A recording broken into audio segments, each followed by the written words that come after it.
la pieuvre, aujourd'hui, on plonge dans un sujet qui va sûrement vous secouer. L'épistémicide. Vous vous demandez sûrement, c'est quoi ce mot étrange? Eh bien, imaginez qu'on vous arrache tout ce que vous savez. Vos cultures, vos traditions, vos langues. Ça pourrait être lointain, mais détrompez-vous.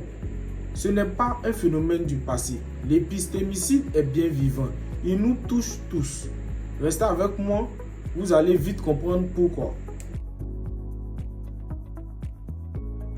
L'épistémicide, c'est un concept qui désigne la destruction délibérée des savoirs d'un peuple, d'une culture ou même d'une civilisation entière. Un terme propulsé par des chercheurs comme Boaventura de Souza Santos qui parle de l'effacement des savoirs locaux sous l'effet de la colonisation et de la mondialisation.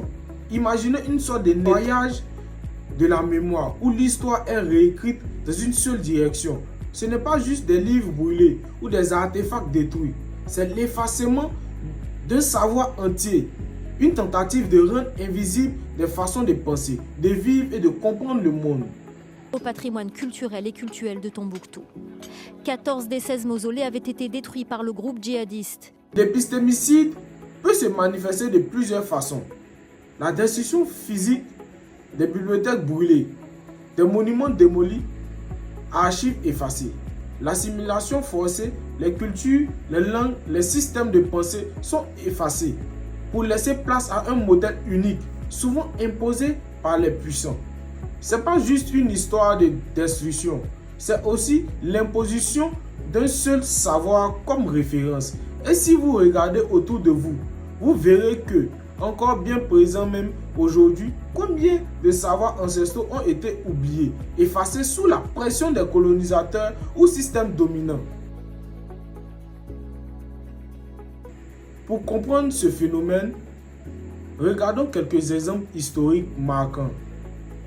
D'abord, la colonisation européenne. Dès le 15e siècle, les colonisateurs ont envahi des territoires effacés des savoirs ancestraux et imposé leur culture, leur éducation, leur science. C'est là que l'épistémicide commence à faire des ravages.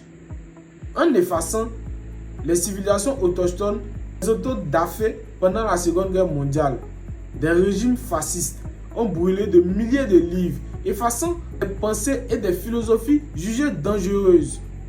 Et enfin, la destruction des bibliothèques en Irak en 2003, un exemple moderne où les savoirs antiques ont été effacés pour toujours.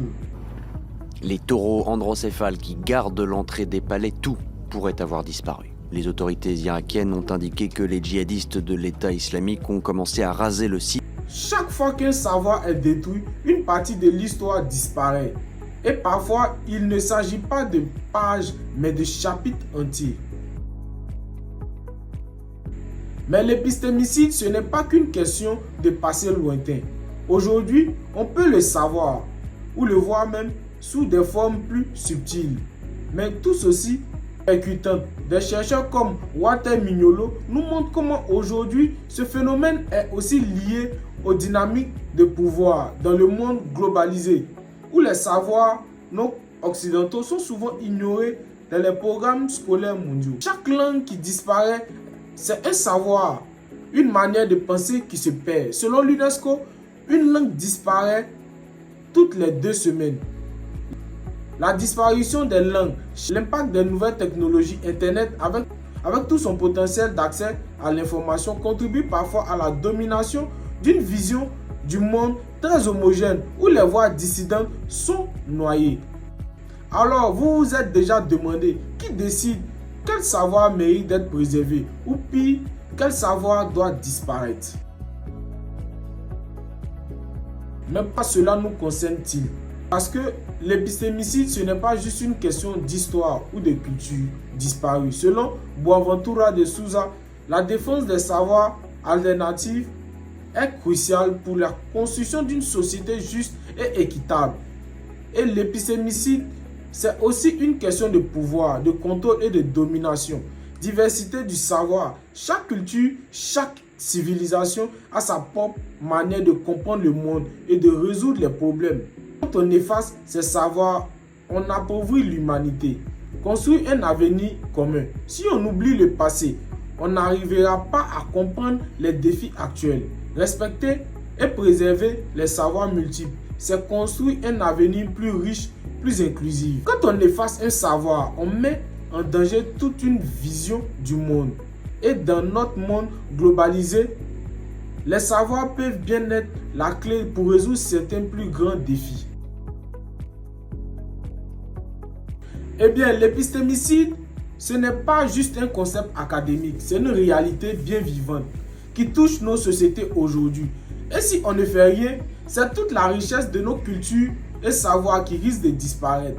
Alors si cette vidéo vous a interpellé, abonnez-vous, partagez-la et surtout soutenez les initiatives qui préservent nos savoirs. On a tous un rôle à jouer pour éviter ce naufrage culturel. Merci d'avoir regardé et n'oubliez pas, si vous ne vous abonnez pas, vous risquez de perdre votre place à la table de l'intellect. Et là, ça serait vraiment dommage, non? À bientôt, les pieuvres.